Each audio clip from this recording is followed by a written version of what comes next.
Bismillahirrahmanirrahim. Assalamualaikum warahmatullahi wabarakatuh. Alhamdulillahirabbil alamin wa bihi nasta'inu ala umuri dunya waddin wassalatu wassalamu ala asyrofil anbiya'i wal mursalin wa ala alihi wa sahbihi ajmain amma ba'du.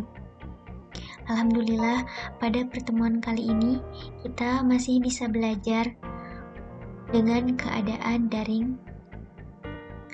Meskipun begitu, tetapi semoga kita semua selalu diberi kesehatan dan dalam lindungannya Allah Subhanahu wa Ta'ala. Amin ya Allah ya Rabbal Alamin.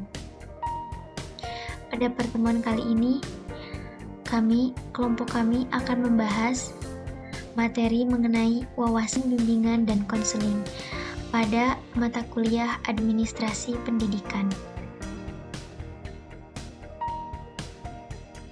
Pertama, izinkan kami memperkenalkan diri terlebih dahulu.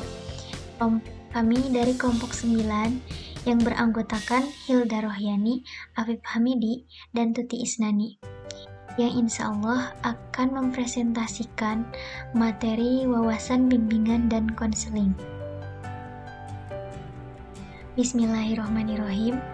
Pada materi wawasan bimbingan dan konseling, insya Allah kelompok kami akan membahas bagian pengertian bimbingan konseling, latar belakang, perlunya bimbingan konseling dalam pendidikan, tujuan bimbingan konseling, dan fungsi bimbingan konseling. Selanjutnya ada prinsip-prinsip bimbingan konseling, dan yang terakhir ada asas-asas dan kode etik bimbingan konseling. Baik, pertama yang akan kita bahas yaitu pengertian bimbingan konseling. Nah, di sini terdapat bimbingan. Bimbingan adalah bantuan yang diberikan kepada individu atau kelompok agar mereka dapat mandiri melalui bahan, interaksi, nasihat, gagasan, alat, dan asuhan yang didasarkan atas norma atau nilai-nilai yang berlaku. Sedangkan konseling yaitu konsep tentang diri orang lain, pendapat orang lain tentang diri, tujuan atau harapan, kepercayaan diri, serta dapat menyesuaikan diri dengan norma yang berlaku di lingkungan dan masyarakatnya.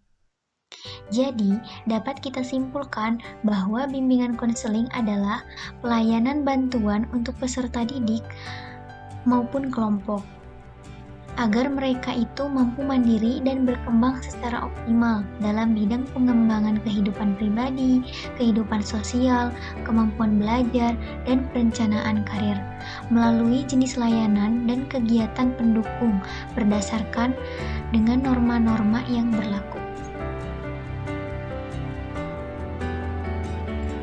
Selanjutnya, terdapat 4 bidang bimbingan dan konseling yang menjadi ruang lingkup pelayanan, yaitu yang pertama terdapat bidang pengembangan kehidupan pribadi. Nah, yang disebut dengan bidang pengembangan kehidupan pribadi, yaitu bidang pelayanan yang membantu peserta didik dalam memahami, menilai, dan mengembangkan potensi dan kecakapan, bakat dan minat, serta kondisi sesuai dengan karakteristik kepribadian dan kebutuhan dirinya secara realistik. Yang kedua, terdapat bidang pengembangan kehidupan sosial, yaitu bidang pelayanan yang membantu peserta didik dalam memahami dan menilai serta mengembangkan kemampuan hubungan sosial yang sehat dan efektif dengan teman sebaya, anggota keluarga, dan warga lingkungan sosial yang lebih luas lagi. Yang ketiga, terdapat bidang pengembangan kemampuan belajar, yaitu bidang pelayanan yang membantu peserta didik mengembangkan kemampuan belajarnya dalam rangka mengikuti pendidikan sekolah atau madrasah dan belajar secara mandiri. Dan yang terakhir itu terdapat bidang pengembangan karir, yaitu bidang pelayanan yang membantu peserta didik dalam memahami dan menilai informasi serta memilih dan mengambil keputusan karirnya atau keputusan yang akan mereka cita-citakan ke depannya. Bismillahirrahmanirrahim. Assalamualaikum warahmatullahi wabarakatuh. Terima kasih sebelumnya untuk moderator yang telah memberikan waktunya pada saya untuk menjelaskan terkait bimbingan konseling. Saya akan menjelaskan sedikit tentang layanan bimbingan konseling itu. Layanan bimbingan konseling dibagi menjadi dua, yang pertama secara langsung dan kedua secara tidak langsung. Dan layanan bimbingan konseling secara langsung terdiri dari bermacam layanan. Yang pertama itu adalah konseling individual. Konseling individual ini layanan profesional yang diberikan kepada individu. Tujuannya adalah untuk mencapai perkembangan secara optimal masing-masing individu itu sendiri. Kemudian yang kedua adalah konseling kelompok. Konseling kelompok ini layanan profesional dengan melandaskan kepada dinamika dalam kelompok atau dalam organisasi. Karakteristik permasalahan lebih pada permasalahan penyelesaian diri dan bersifat developmental. Kemudian tujuannya adalah mengentaskan masalah anggota kelompok melalui dinamika dalam kelompok. Tahapannya itu terdiri dari tahap awal, transisi, kemudian kerja, dan tahap pengakhiran. Kemudian ada bimbingan kelompok. Nah, bimbingan kelompok ini bentuk layanannya adalah membahas suatu topik yang menarik dan bersifat umum dengan berbasis dinamika kelompok untuk mencapai tujuan dalam layanan. Tujuannya yang ingin dicapai adalah untuk menunjang perkembangan pribadi dan perkembangan sosial bagi masing-masing anggota kelompok.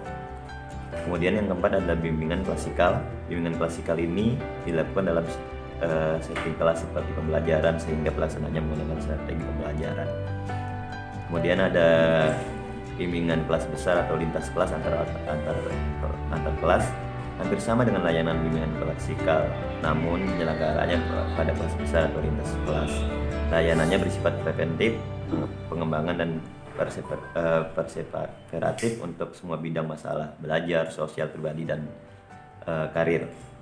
Tujuannya adalah memberikan pemahaman, wawasan, inspirasi, keterampilan berpikir, dan motivasi untuk mendukung perkembangan kepribadian yang lebih mantap. Kemudian selanjutnya adalah yang keenam adalah konsultasi, dilakukan antara konsultan dan konsulti secara face to face, relationship atau secara tatap muka, yang melibatkan pihak ketiga, memperhatikan asas-asas konseling dan teknik konsultasi. Tujuannya itu memberikan pemahaman, wawasan bagi konsulti agar komunikasi antar konsulti dan pihak ketiga menjadi lebih baik. Kemudian yang selanjutnya adalah kolaborasi, layanan bimbingan dan konseling untuk melakukan kerjasama dengan pihak-pihak lain. Tujuannya adalah untuk membangun kolaborasi yang bersinergi antara guru BK atau konselor dengan pihak lain, membuat layanan BK semakin efektif dan efisien. Kemudian selanjutnya adalah alih tangan kasus, membantu masalah individu dengan bantuan dari ahli lain yang lebih kompeten. Kemudian ada yang ke-9 adalah kunjungan rumah.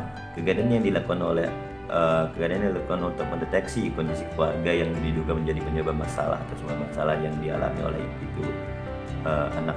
Kemudian tujuan kunjungan rumah adalah deteksi kondisi keluarga, dan kedua adalah klasifikasi data. Kemudian selanjutnya jenis layanan bimbingan konseling secara langsung adalah layanan advokasi. Kegiatan ini dilakukan untuk mendampingi setiap individu dalam bidang akademik, karir, kebutuhan sosial atau personal. Tujuannya adalah memberikan rasa nyaman dan kebebasan psikologis. Kemudian guru BK atau konselor memberikan dukungan pada setiap siswa memperoleh kesempatan untuk meraih sukses di sekolah. Kemudian selanjutnya ada konferensi kelas. Konferensi kelas ini ada jenis layanan bimbingan konseling secara langsung yang terakhir. Suatu forum untuk mendiskusikan mencari upaya solusi terhadap kasus yang dialami oleh individu. Layanan bimbingan konseling yang lainnya ada layanan bimbingan konseling secara tidak langsung.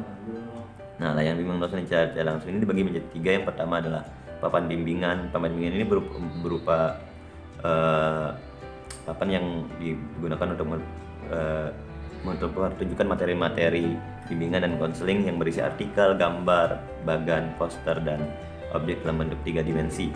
Kemudian ada tiflet atau media layanan BK berupa selembaran kertas dengan desain tampilan yang menarik. Media tiflet dapat dicetak dalam satu halaman dan beberapa halaman dan bisa dikemas dalam lipatan. Kemudian ada yang terakhir adalah e-counseling. Kemajuan teknologi zaman sekarang itu menuntut individu konselor dan guru BK untuk ikut berkolaborasi dengan teknologi itu sendiri sehingga menciptakan e-counseling. Konseling ini menuntut individu untuk mampu merancang, membuat dan menggunakan serta melaksanakan teknologi dalam kerja sehari-hari, termasuk pelaksanaan bimbingan itu sendiri. Saya juga akan menjelaskan terkait fungsi bimbingan konseling itu sendiri. Yang pertama itu fungsi bimbingan konseling adalah fungsi pemahaman, yaitu fungsi bimbingan dan konseling membantu konsep agar memiliki pemahaman terhadap dirinya, potensinya, dan lingkungannya. Yang kedua adalah fungsi preventif, yaitu fungsi yang berkaitan dengan upaya konselor untuk senantiasa mengantisipasi berbagai masalah yang mungkin terjadi dan berupaya untuk mencegahnya. Kemudian ada fungsi pengembangan, yaitu fungsi bimbingan dan konseling yang sifatnya lebih proaktif dari fungsi-fungsi lainnya. Konselor senantiasa berupaya untuk menciptakan lingkungan belajar yang kondusif, yang memfasilitasi perkembangan konseli atau siswa itu sendiri. Kemudian yang selanjutnya ada fungsi penyembuhan atau healing, yaitu fungsi bimbingan konseling yang bersifat kuratif. Fungsi ini berkaitan erat dengan upaya pemberian bantuan kepada konseli yang telah mengalami masalah. Kemudian ada fungsi penyaluran, fungsi bimbingan dan konseling dalam membantu konseli memilih kegiatan ekstrakurikuler, jurusan atau program studi dan memantapkan penguasaan karir atau jabatan atau yang lainnya. Kemudian ada fungsi adaptasi, yaitu fungsi membantu para pelaksana pendidikan, kepala sekolah, staf, konselor, dan guru untuk menyesuaikan program pendidikan terhadap latar belakang pendidikan itu sendiri. Kemudian yang selanjutnya, yang ketujuh adalah fungsi penyesuaian, fungsi bimbingan dan konseling dalam membantu konseli agar dapat menyesuaikan diri dan lingkungannya secara dinamis dan konstruktif. Kemudian ada fungsi perbaikan, yaitu fungsi bimbingan dan konseling untuk membantu konseli sehingga dapat memperbaiki kekeliruan dalam berpikir, perasaan, dan bertindak. Kemudian ada fungsi fasilitasi, memberikan kemudahan kepada konseli dalam mencapai pertumbuhan dan perkembangan yang optimal, serasi, selaras, dan seimbang seluruh aspek dalam diri konseling. Kemudian ada fungsi pemeliharaan, yaitu fungsi bimbingan dan konseling untuk membantu konseli supaya dapat menjaga diri dan mempertahankan situasi kondusif yang telah diciptakan dalam dirinya. Kemudian ada prinsip bimbingan konseling. Prinsip bimbingan konseling ada 4. Yang pertama itu berkenaan dengan sasaran layanan, yang kedua berkenaan dengan permasalahan individu, yang ketiga berkenaan dengan program layanan, yang keempat prinsip-prinsip berkenaan dengan tujuan dan pelaksanaan pelayanan tersebut. Untuk terkait dengan materi bimbingan konseling lainnya akan dilanjutkan oleh teman saya. Terima kasih. Assalamualaikum. Perkenalkan, nama saya Tuti Isnani. Di sini saya akan membahas tentang asas-asas bimbingan konseling. Yang pertama yaitu asas kerahasiaan. Asas kerahasiaan yaitu asas bimbingan dan konseling yang menuntut dirahasiakannya segenap data dan keterangan tentang peserta didik yang menjadi sasaran layanan, yaitu data atau keterangan yang tidak boleh dan tidak layak diketahui oleh orang lain. Guru pembimbing berkewajiban penuh memelihara dan menjaga semua data dan keterangan itu sehingga kerahasiaannya benar-benar terjamin. Yang kedua yaitu asas kesukarelaan. Asas ini adalah asas bimbingan dan konseling yang menghendaki adanya kesukaan dan kerelaan peserta didik dalam mengikuti atau menjalani layanan kegiatan yang diperuntukkan baginya. Guru pembimbing berkewajiban membina dan mengembangkan kesukarelaan seperti itu. Yang ketiga yaitu asas keterbukaan. Asas ini adalah asas bimbingan dan konseling yang menghendaki agar peserta didik yang menjadi sasaran layanan atau bimbingan kegiatan bersikap terbuka dan tidak berpura-pura, baik di dalam memberikan keterangan dirinya sendiri maupun dalam menerima berbagai informasi dan materi dari luar yang berguna bagi dirinya. Yang keempat yaitu asas kemandirian. Merupakan asas bimbingan dan konseling yang merujuk pada tujuan umum bimbingan dan konseling, yaitu peserta didik sebagai sasaran layanan bimbingan dan konseling diharapkan menjadi individu-individu yang mandiri, dengan ciri-ciri mengenal dan menerima dirinya sendiri dan lingkungannya, mampu mengambil keputusan dan mengarahkan serta mewujudkan diri sendiri. Yang kelima yaitu asas kegiatan, merupakan asas bimbingan dan konseling yang menghendaki peserta didik yang menjadi sasaran layanan berpartisipasi secara aktif di dalam penyelenggaraan layanan atau kegiatan bimbingan. Guru pembimbing perlu mendorong peserta didik untuk aktif dalam setiap layanan atau kegiatan bimbingan dan konseling yang diperuntukkan baginya. Yang keenam yaitu asas kekinian, merupakan asas bimbingan dan konseling yang menghendaki objek sasaran layanan bimbingan dan konseling ialah permasalahan peserta didik dalam kondisinya sekarang, layanan yang berkenaan dengan masa depan atau kondisi masa lama pun. Dilihat dampak dan kaitannya dengan kondisi yang ada dan apa yang dapat diperbuat sekarang. Selanjutnya yaitu asas kedinamisan, merupakan asas bimbingan dan konseling yang menghendaki agar isi layanan terhadap sasaran layanan yang sama hendaknya selalu bergerak maju, tidak monoton dan terus berkembang, serta berkelanjutan sesuai dengan kebutuhan tahap-tahap perkembangan dari waktu ke waktu. Selanjutnya yaitu asas keterpaduan, merupakan asas bimbingan dan konseling yang menghendaki agar berbagai layanan bimbingan dan konseling baik yang dilakukan oleh guru pembimbing maupun pihak lain saling menunjang, harmonis dan terpadukan. Untuk itu kerjasama antara guru pembimbing dan pihak-pihak yang berperan dalam penyelenggaraan pelayanan bimbingan dan konseling perlu terus dikembangkan. Yang kesembilan yaitu asas kenormatifan. Asas ini merupakan asas dan konseling yang menghendaki segenap pelayanan bimbingan dan konseling yang didasarkan pada dan tidak boleh bertentangan dengan nilai-nilai norma-norma yang ada, yaitu norma agama, hukum dan peraturan, adat istiadat, ilmu pengetahuan dan kebiasaan yang berlaku. Yang ke-10 yaitu asas keahlian, merupakan asas bimbingan dan konseling yang menghendaki agar layanan bimbingan dan konseling diselenggarakan atas dasar kaidah-kaidah profesional. Yang ke-11 yaitu asas alih tangan, merupakan asas bimbingan dan konseling yang menghendaki agar pihak-pihak yang tidak mampu menyelenggarakan layanan bimbingan dan konseling secara tepat dan tuntas atau suatu permasalahan peserta didik mengalih tangankan permasalahan itu kepada pihak yang lebih ahli. Yang terakhir yaitu asas tuturi handayani, merupakan asas bimbingan atau konseling yang menghendaki agar pelayanan bimbingan dan konseling secara keseluruhan dapat menciptakan suasana yang mengayomi, mengembangkan keteladanan, memberikan rangsangan dan dorongan, serta kesempatan yang seluas-luasnya kepada peserta didik untuk maju. Selanjutnya yaitu kita akan membahas fungsi-fungsi pada bimbingan konseling. Yang pertama yaitu fungsi pemahaman.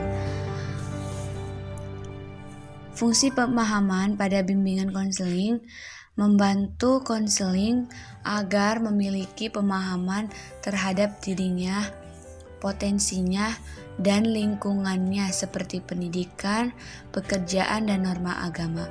Berdasarkan pemahaman ini, konseling diharapkan mampu mengembangkan potensi dirinya secara optimal dan menyesuaikan dirinya dengan lingkungan secara dinamis dan konstruktif. Yang kedua yaitu fungsi preventif. Fungsi yang berkaitan dengan upaya konselor untuk senantiasa mengantisipasi berbagai masalah yang mungkin terjadi dan berupaya untuk mencegahnya supaya tidak dialami oleh konseling. Fungsi ini memberikan bimbingan kepada konseling tentang cara menghindari diri dari perbuatan atau kegiatan yang membahayakan dirinya. Yang ketiga yaitu fungsi pengembangan. Fungsi pengembangan yaitu fungsi bimbingan dan konseling yang sifatnya lebih proaktif dari fungsi-fungsi lainnya. Konselor senantiasa berupaya untuk menciptakan lingkungan belajar yang kondusif, yang memfasilitasi perkembangan konseling. Konselor dan personal sekolah atau madrasah lainnya secara sinergi sebagai teamwork, berkolaborasi atau bekerja sama merencanakan dan melaksanakan program bimbingan secara sistematis dan berkesinambungan dalam upaya membantu konseling mencapai tugas-tugas perkembangannya. Yang keempat yaitu fungsi penyembuhan. Fungsi penyembuhan yaitu fungsi bimbingan dan konseling yang bersifat kuratif. Fungsi ini berkaitan erat dengan upaya pemberian bantuan kepada konseling yang telah mengalami masalah, baik menyangkut aspek pribadi, sosial, belajar, maupun karir. Teknik yang dapat digunakan adalah konseling dan remedial teaching. Yang kelima yaitu fungsi penyaluran. Fungsi penyaluran yaitu fungsi bimbingan dan konseling dalam membantu konseling memiliki kegiatan ekstrakurikuler, jurusan atau program studi dan memantapkan penguasaan karir atau jabatannya sesuai dengan minat, bakat, keahlian, dan ciri-ciri kepribadian lainnya. Dalam melaksanakan fungsi ini, konselor perlu bekerja sama dengan pendidik lainnya di dalam maupun di luar lembaga pendidikan. Selanjutnya yaitu fungsi adaptasi. Fungsi adaptasi adalah fungsi membantu para pelaksana pendidikan, kepala sekolah atau madrasah, dan staf, konselor, dan guru untuk menyesuaikan program pendidikan terhadap latar belakang pendidikan, minat, kemampuan, dan kebutuhan konseling dengan menggunakan informasi yang memadai mengenai konseling. Pembimbing atau konselor dapat membantu para guru dalam memperlakukan konseling secara tepat, baik dalam memilih dan menyusun materi sekolah atau madrasah, memilih metode dan proses pembelajaran, maupun menyusun bahan pelajaran dengan kemampuan dan kecepatan konseling. Yang ketujuh yaitu fungsi penyesuaian. Fungsi ini merupakan fungsi bimbingan dan konseling dalam membantu konseli agar dapat menyesuaikan diri dengan diri dan lingkungannya secara dinamis dan konstruktif. Selanjutnya ada fungsi perbaikan, yaitu fungsi pembimbingan dan konseling untuk membantu konseling sehingga dapat memperbaiki kekeliruan dalam berpikir, berperasaan, dan bertindak atau berkehendak. Konselor melakukan intervensi, memberikan perlakuan terhadap konseling supaya memiliki pola berpikir yang sehat, rasional, dan memiliki perasaan yang tepat, sehingga dapat mengantarkan mereka kepada tindakan atau kehendak yang produktif dan normatif. Yang kesembilan yaitu fungsi fasilitasi, merupakan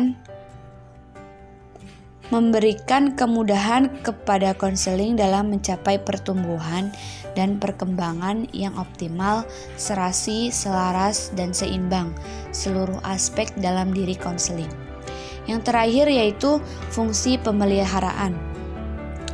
Fungsi ini merupakan fungsi bimbingan dan konseling untuk membantu konseling supaya dapat menjaga diri dan mempertahankan situasi kondusif yang telah tercipta dalam dirinya. Fungsi ini memfasilitasi konseli agar terhindar dari kondisi-kondisi yang akan menyebabkan penurunan produktivitas diri. Pelaksanaan fungsi ini diwujudkan melalui program-program yang menarik, rekreatif, dan fakultatif atau pilihan sesuai dengan minat konseling. Terima kasih atas partisipasinya. yang telah menonton video kami. Semoga video ini sangat bermanfaat bagi kita semua. Mohon maaf atas segala kesalahan dalam pengucapan. Wassalamualaikum warahmatullahi wabarakatuh.